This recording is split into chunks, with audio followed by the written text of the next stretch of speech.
आप देख रहे हैं कंज्यूमर अड्डा, आपके साथ मैं हूं विपिन भट्ट। बहुत बहुत स्वागत है आपका। और बड़ी खबर आ चुकी है, इंडेक्सेशन के रूल में सरकार ने ढील दे दी है। निर्मला सीतारमण जी, जिन्होंने की देश की वित्त मंत्री, बजट में ऐलान किया था कि अब प्रॉपर्टी पर से इंडेक्सेशन की व्यवस्था को समाप्त करेंगे, लेकिन अब उन्होंने फाइनेंस बिल में उसका जवाब देते हुए ये अनाउंसमेंट की है कि ये व्यवस्था बनी रहेगी कुछ संशोधनों के साथ। तो क्या एग्जैक्टली हुआ है वो आपको बता देता हूं और उसके बाद चर्चा करेंगे कि घर खरीदारों के लिए या घर के मालिकों के लिए ये कितनी बड़ी राहत की बात आई है। पहले क्या हो गया था, अब क्या बदल गया और उससे फायदा नुकसान कितना होगा, सारा गणित लगाएंगे। बता देता हूं आपको कि हुआ क्या है।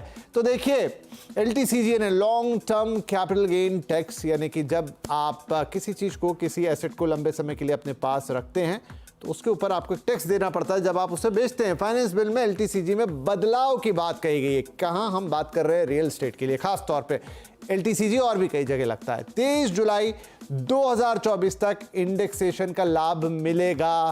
पहले ये लाभ 2001 तक सीमित कर दिया गया था। अब 23 जुलाई यानी जिस दिन बजट पेश हुआ है उस दिन तक ये लाभ मिलेगा। एलटीसीजी के लिए दो विकल्प मिलेंगे। नई व्यवस्था थी जिसमें इंडेक्सेशन को हटा दिया गया था और टैक्स रेट को 12.5% कर दिया गया था। अब ये तो एक व्यवस्था, और दूसरी, आप इंडेक्सेशन का लाभ लें और 20% टैक्स दें, बिना इंडेक्सेशन कम टैक्स रेट का विकल्प। तो ये दोनों विकल्प आपके लिए अब उन्होंने खोल दिए हैं। कब तक? 23 जुलाई 2024 डेट तक, जिसमें लाभ वो विकल्प चुन सकते हैं। साफ उनका कहना है कि जिसमें आपका फायदा हो वो विकल्प आप चुन लें। तो ये तो बात हो गई मोटी मोटी। अब इसके मायने क्या है तो वो हम समझेंगे, और इसमें दो चीजें इन्वॉल्व हैं, एक टैक्स और दूसरी प्रॉपर्टी। इसीलिए आज हमने इस खास कार्यक्रम में हमारे टैक्स गुरु और हमारे प्रॉपर्टी गुरु दोनों को आमंत्रित किया। तो स्वागत करते हैं। हमारे साथ कार्यक्रम में शामिल हो रहे हैं केसीसी ग्रुप के फाउंडर और टैक्स एक्सपर्ट शरद कोहली साहब और नाइट फ्रैंक इंडिया के सीनियर एग्जीक्यूटिव डायरेक्टर गुलाम जिया साहब। एक तरफ हमारे टैक्स गुरु, दूसरी तरफ हमारे प्रॉपर्टी गुरु। आप दोनों का बहुत बहुत स्वागत है। राइट, तो मैं शरद कोहली जी से शुरू करता हूं क्योंकि टैक्स का मामला है। वित्त मंत्री जी ने उस पर सफाई दे दी। शरद जी, बजट के दिन भी हमने इस पर विस्तार से चर्चा की थी। इंडेक्सेशन को समाप्त कर दिया गया, आपने डिटेल में हमें समझाया था। लेकिन पहले वाली व्यवस्था और अब जो इस पर सफाई आ गई या अमेंडमेंट आ गया, इस व्यवस्था आप हमारे दर्शकों को समझा दें, दोनों में क्या बदला? नमस्कार विपिन और सीएनबीसी आवाज के सभी दर्शकों को मेरा अभिनंदन। देखिए, जिस दिन अमेंडमेंट आई थी तो प्रॉपर्टी मार्केट में हलचल मच गई थी, हमें सब पता है। बल्कि कुछ कंपनी के शेयर्स गिरने शुरू हो गए थे, आपको याद होगा। और सबने ये मान लिया था कि अब तो इंडेक्सेशन खत्म हो गई, और उसको लेके बहुत सारी आशंकाएं व्यक्त की जा रही थी। अब जो बदलाव आया है वो ये कहता है कि आप 23 जुलाई, जिस दिन बजट आया था, उस दिन के पहले आपने जो प्रॉपर्टीज ली है, अब मैं पहले थोड़ा सा ब्रीफ कर दूं कि हुआ क्या था। हुआ ये था कि इंडेक्सेशन जो कि आपको मिलती थी, आपने प्रॉपर्टी पहले खरीदी होती थी तो इन्फ्लेशन रेट के हिसाब से हर साल एक इंडेक्स वैल्यू निकाली जाती थी। इस इंडेक्स वैल्यू से आपकी कॉस्ट ऑफ एक्विजिशन को बढ़ाया जाता था, जिससे कि आपका लॉन्ग टर्म कैपिटल गेन्स का इंपैक्ट कम हो जाया करता था। यानी कि अगर आपने 100 रुपए की मान लीजिए प्रॉपर्टी ली और आप 1000 रुपए की प्रॉपर्टी बेच रहे हैं और आपने प्रॉपर्टी पहले ली, तो 100 रुपए में से 1000 में से 100 रुपए नहीं घटाए जाते थे, 100 रुपए को इन्फ्लेशन रेट से बढ़ा के और तब घटाया जाता था, जिससे लॉन्ग टर्म कैपिटल गेन कम हो जाता था। उस पर 20% टैक्स लगता था। ये पहले का प्रावधान था। 23 जुलाई को विपिन जब अमेंडमेंट आई तो अनाउंसमेंट हुई कि अब इंडेक्सेशन नहीं लगेगा, पर जो टैक्स का रेट है वो अब 20% से घटा के 12.5% कर दिया गया है। तो एक तरफ इंडेक्सेशन को ले लिया गया, दूसरी तरफ रेट को घटा दिया गया। तो बहुत सारे कैलकुलेटर्स और बहुत सारी कैलकुलेशंस शुरू हो गई कि भाई नफा हुआ कि नुकसान हुआ। तो मेरी अपनी कैलकुलेशन कहती है कि बहुत सारे लोगों को इससे फायदा हो रहा था, क्योंकि रेट में काफी स्टीप कट था। अब जिन लोगों को नुकसान हो रहा था उनकी काफी आवाज उठने लगी। हमने संसद में भी देखा, कुछ सांसदों ने इसके बारे में कहा, बहुत सारे टैक्स एक्सपर्ट्स ने, सरकार के सलाहकार जिनकी सरकार सुनती है, उन सब ने ये बात कही कि ये नाइंसाफी है उन लोगों के साथ जिन्होंने प्रॉपर्टी पहले की ली हुई है। एक तरह से रिट्रोस्पेक्टिव इसका इफेक्ट हो गया और प्रॉपर्टी लेते टाइम हमें ये अंदाजा नहीं था, वगैरह वगैरह, ये सब बातें उठने लगी। तो अब जो ये हाल में अमेंडमेंट आई है, ये कहती है कि अगर आपने 23 जुलाई से पहले प्रॉपर्टी ली है, ध्यान दीजिएगा, 23 जुलाई से पहले प्रॉपर्टी ली है, तो आपके पास अब दो विकल्प खड़े हो गए हैं। ये मुझे विकल्प विपिन याद दिलाते हैं न्यू रिजीम ओल्ड रिजीम के, जहां पर टैक्स पेयर्स के पास विकल्प है, आप ओल्ड रिजीम में जा सकते हैं या न्यू रिजीम में जा सकते हैं। तो अब यहां भी विकल्प हो गया है। विकल्प ये हो गया, जैसे हमने, आपको याद होगा, इक्विटी में कुछ समय पहले ग्रैंड फादरिंग प्रोविजन था। तो ग्रैंड फादरिंग एक तरह से हो गया है। मतलब यह है कि अगर आपने 23 जुलाई से पहले प्रॉपर्टी ली है, आप कैलकुलेटर उठाइए, कैलकुलेट करके देखिए, आपको इंडेक्सेशन ज्यादा फायदेमंद दिखाई देता है, या आपको 12.5% यानी कि 20% से घटा के 12.5% टैक्स देना ज्यादा फायदेमंद दिखाई देता है। जो भी आपको फायदेमंद दिखाई देता है, आप उसको चूज करके सेलेक्ट कर लीजिए। कहने का मतलब ये कि जो इंडेक्स, जो इस साल की 363 है विपिन, करंट ईयर की जो अनाउंस हुई है, वो 363 इंडेक्स वैलिड रहेगी। पिछले सालों की भी इंडेक्स वैलिड रहेंगी उन प्रॉपर्टीज के लिए जिनकी 23 जुलाई से पहले खरीद की गई है। 23 जुलाई के बाद जो प्रॉपर्टी आप खरीदेंगे, अब ये बहुत ध्यान देने वाली बात है, यहाँ पर लोग कुछ कंफ्यूज हो रहे हैं कि आज यानी कि 23 जुलाई के आज आप अगर कोई प्रॉपर्टी खरीद रहे हैं, तो अब आप इंडेक्स को भूल जाइए। अब आपके ऊपर 12.5% लॉन्ग टर्म कैपिटल गेन लगेगा। यानी कि अगर मैं इसको आसान करके बताऊं, तो अब से 2 साल बाद, प्रॉपर्टी आपको पता है 2 साल रखनी पड़ती है लॉन्ग टर्म कैपिटल गेन करने के लिए, तो अब से 2 साल बाद जो आप प्रॉपर्टी का इंपैक्ट होगा, वो आपको नई विकल्प के अनुसार करना पड़ेगा। कुल मिला के ये बदलाव हुआ है। सुनने में थोड़ा कॉम्प्लिकेटेड लगता है, पर देखा जाए तो 2 विकल्प होने से ऐसा लगता है लोगों को विपिन के मामला और कॉम्प्लिकेट हो गया। भैया आप तो ये भी कैलकुलेट करो, वो भी कैलकुलेट करो, सीए के पास जाओ, टैक्स एक्सपर्ट के पास जाओ, उससे कैलकुलेशन कराओ। पर अगर पैसे बच रहे हैं, अगर 4 पैसे बचते हैं, मुझे लगता है कि पुरानी प्रॉपर्टी वालों को उल्टा फायदा हो गया अब तो, क्योंकि अब वो ये भी लाभ, बहुत सारे लोग भी कैलकुलेशन, जैसे जैसे बात आगे चलेगी मैं आपको बताऊंगा कि कैसे इसमें उल्टा लाभ हो रहा था बहुत सारे लोगों को, क्योंकि टैक्स के रेट में बहुत ही स्टीप कट है, 20% से घटा के 12.5% का, खासकर उन लोगों के लिए विपिन जिन्होंने प्रॉपर्टी बहुत ही कम रेट पर खरीदी हुई थी, और क्योंकि वहां पर आप इंडेक्स कर भी देते थे, तो आपको उसका बहुत ज्यादा असर नहीं होता था। और अब ये रेट कट की वजह से बहुत ज्यादा फायदा मुझे नजर आने लगा है। ठीक है, तो ये समअप हो गया कि क्या हुआ, पहले क्या हुआ था, अब क्या हुआ है, किस तरह के विकल्प खुल गए। गुलाम जी साहब, आपकी गलायदा राय थी इस पूरे मसले को लेकर, क्योंकि प्रॉपर्टी एक ऐसा विषय है जो जैसे ही आप एक जगह से दूसरी जगह मूव करें तो कीमतें बदल जाती हैं, वो कितनी जल्दी मल्टीप्लाई हो रही हैं वो सब बदल जाता है। कई कीमतें बहुत तेज़ी से चढ़ती हैं, कहीं बहुत सालों तक एक जैसी रहती हैं। तो अब जो ये वापस से सरकार ने फैसला ले लिया या उन्होंने इंडेक्सेशन की राहत दे दी 23 जुलाई 2024 तक पहले, तो आप इसे कैसे देख रहे हैं, और ओवरऑल क्या एक घर खरीदार के लिए इसमें क्या रहा? सबसे पहले तो बहुत शुक्रिया मुझे आपके इस प्लेटफॉर्म पर इनवाइट करने का। हमेशा की तरह आज भी बड़ी खुशी की बात है कि हम आपके साथ जुड़ पाए हैं।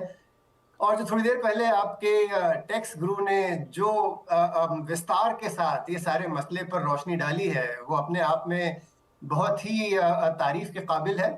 मैं उसी प्रकार एक और पहलू को भी आपके सामने रखना चाहूंगा कि आखिर ये कैपिटल गेन क्यों। इसका पहले अगर हम बैकग्राउंड पर नजर डालें, और चूंकि हम केवल रियल एस्टेट की बात कर रहे हैं, तो मैं उसी सब्जेक्ट पर ही अपनी सारी टिप्पणी को उसी पर सीमित रखूंगा कि जब हम कोई मकान खरीद रहे हैं over a period of time, उसमें हमें मुनाफा हो रहा है। अब जो मुनाफा हो रहा है उसके चंद कारण हैं। एक कारण तो ये है कि आपने एक बहुत ही स्मार्ट निवेशक की तरह इन्वेस्टमेंट किया है, तो आपको भी आपके पैसे पर जो फायदा है वो आप बिल्कुल, आपका हक है उस पर।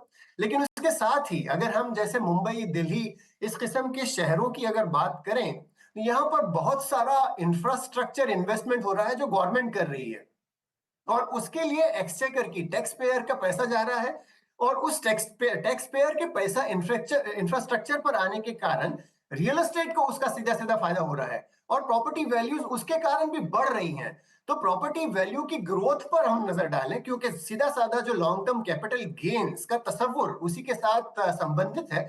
अगर हम उस पर गौर करें तो ये दिखाई देगा कि आपके जो निवेश में इंक्रीज हो रहा है उसमें केवल आप ही का सारा स्मार्टनेस या आप ही की अकल शामिल नहीं है, गवर्नमेंट का इंफ्रास्ट्रक्चर इंप्रूवमेंट भी शामिल है। तो जाहिर सी बात है गवर्नमेंट का हिस्सा इसमें बनता है।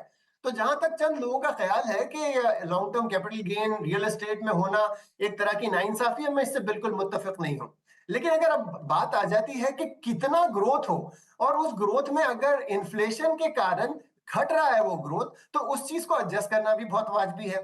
तो जो सिस्टम जो अभी बजट में प्रपोज किया गया था, उसमें कम से कम मैं ये मानता हूं कि उसमें ये एक फ्लॉ, इसमें एक ये कमी देखी गई थी कि जो ग्रोथ का रेट आंका गया, वो तकरीबन, मैं फाइनेंस सेक्रेटरी का भी बयान सुन रहा था उस समय, कि इन्होंने 14-15% का सालाना ग्रोथ का रेट आंका है, जो कि बिल्कुल नामुमकिन है। अगर हम पिछले केवल 3 वर्षों की बात करें तो इन 3 वर्षों में जाहिर सी बात है प्रॉपर्टी प्राइस बढ़े हैं, लेकिन इससे पहले अगर देख लें, उससे पहले तकरीबन 10 साल तक प्राइसेस में लगातार गिरावट देखी गई थी, मार्केट करेक्ट हो रही थी, हर साल दर साल जो ग्रोथ थी वो 3-4% ही थी, जबकि इन्फ्लेशन उससे कहीं ज्यादा था, तो नेट ग्रोथ नेगेटिव चल रही थी। तो अगर आप उस दौरान में देखें, इन्फ्लेशन का जो इफेक्ट उस समय ज्यादा था, और अगर कोई शख्स उस समय प्रॉपर्टी खरीदा होता और आज बेच रहा है, तो उसको ओवरऑल गेन जो है वो उसके मुताबिक नहीं होगा जो आज हमारे फाइनेंस सेक्रेटरी ने प्रपोज किया था। तो इसके लिए ये इस चीज पर गौर करना बहुत ही लाजमी था कि जो लोग पहले मकान खरीदे हैं, समझ लें 13-14, 2013-14 या 2004-5 में जिन्होंने खरीदा है, और ये उम्मीद की जा रही है या ये अटकलें लगाई जा रही हैं कि उनके मकानों की कीमत 3 गुना या 4 गुना हो गई होगी, कई बार ये चीज साबित नहीं है। और चूंकि अगर ग्रोथ बहुत ज्यादा नहीं है, इन्फ्लेशन से रिलेटेड ही है, उसके आस ही पास अगर हो, तो उस कारण से आपको इंडेक्सेशन का बेनिफिट कंज्यूमर को पास ऑन करना जरूरी था। अब ये तो उन लोगों के, जैसा भी आपने सुना थोड़ी देर पहले, कि जिन लोगों ने निवेश करते समय ये सोचा था कि आगे चल के इनको इस प्रकार का फायदा होगा, उनके लिए आपको ये दो जो प्राविधान रखी गए हैं, उनका दोनों में से एक का फायदा उठाना बहुत अच्छी बात है।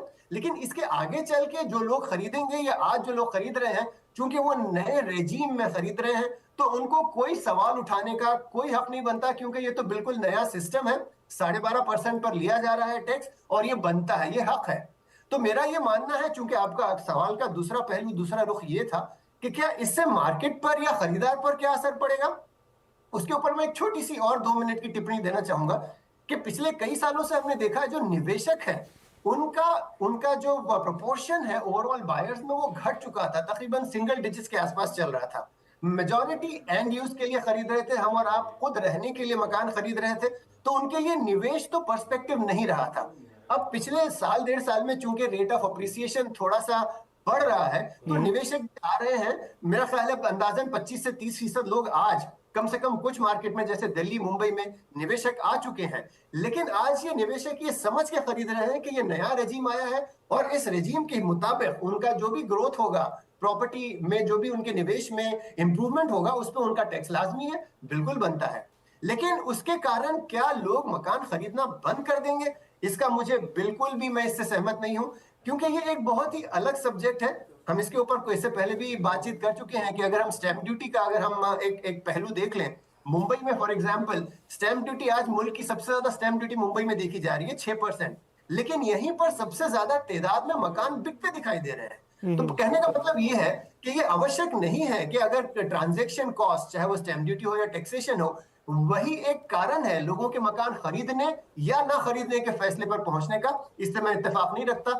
मेरा विचार ये है, हमारा कैलकुलेशन, हमारा एनालिसिस ये कहता है कि इससे कंज्यूमर जो आज मकान खरीद रहे हैं, उनके ऊपर कोई ज्यादा असर पड़ता हुआ नहीं दिखेगा आगे चलकर। ठीक है, क्योंकि हमने बहुत डिटेल में बात की और हमारे दोनों एक्सपर्ट ने काफी डिटेल में टैक्स वाली साइड और रियल एस्टेट वाली साइड समझाई, तो मेरे लिए वक्त आ गया कि मैं एक ब्रेक ले लूं। लेकिन ब्रेक के बाद थोड़े रैपिड फायर क्वेश्चंस होंगे, जल्दी जल्दी जवाब लेंगे। जहां जो मन में सवाल है काम आद व्यक्ति के, घर खरीदार के, उनका क्या जवाब होगा, वो तुरंत हम हाजिर होते हैं और वो आप दोनों से उस बाबत बातचीत करेंगे। थोड़ा सा ब्रेक।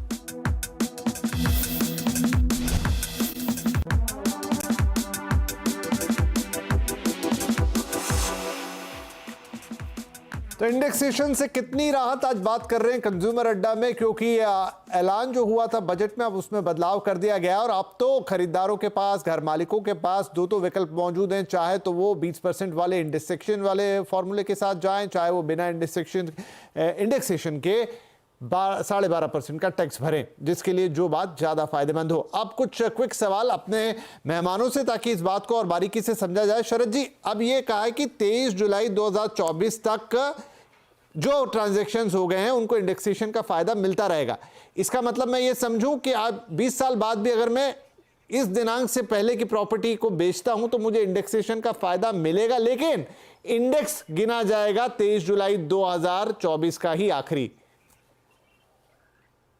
जी हाँ, बिल्कुल विपिन। अभी जो इंडेक्स लास्ट रिलीज हुई थी इस साल की 363 वो रिलीज हुई है, और उम्मीद तो यही है कि आज के बाद इंडेक्स नहीं आएगी। हालांकि टेक्निकली आप देखें तो अगर पूरा फायदा इसका पहुंचाना है तो मेरा ये मानना है कि आगे इंडेक्स आनी चाहिए, क्योंकि मान लीजिए किसी ने 5 साल बाद अगर प्रॉपर्टी बेची है और उसने 2004 में खरीदी है तो उसका इंडेक्सेशन का फायदा यहां आके रुक जाएगा। तो अगर वाकई में ये दो विकल्प पूरी तरह से खुले हुए हैं तो मेरे अनुमान से इंडेक्स आगे भी आनी चाहिए, क्योंकि ये विकल्प बहुत लंबे समय तक चलने वाले हैं, ऐसा मुझे नजर आता है। क्योंकि बहुत सारे लोग होंगे जिनकी पुरानी प्रॉपर्टीज होंगी, तो इंडेक्स कायदे से आना चाहिए। अभी इसके बारे में कोई अनाउंसमेंट नहीं आई है, पर मेरे हिसाब से इंडेक्स आगे भी आनी चाहिए। अगर इंडेक्स को यहीं रोक दिया जाता है तो मुझे लग रहा है कि फिर आपका फायदा ये सिर्फ यहीं पर आके यानी कि 363 पर आके रुक जाएगा। मैं दर्शकों के लिए बता दूं कि 1/4/2001 को ये इंडेक्स 100 थी और आज ये 3.63 टाइम्स हो गई है।